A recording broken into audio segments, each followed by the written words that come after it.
My name is Eric Menjivar. I'm a public information officer with Caltrans District 7.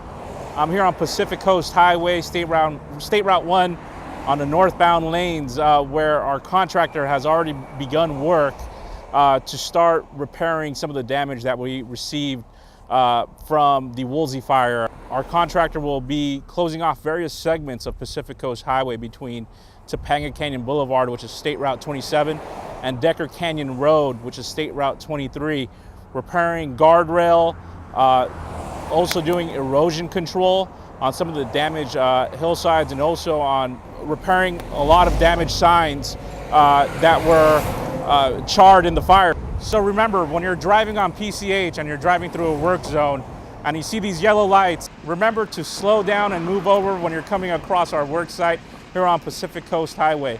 My name is Eric Menjivar.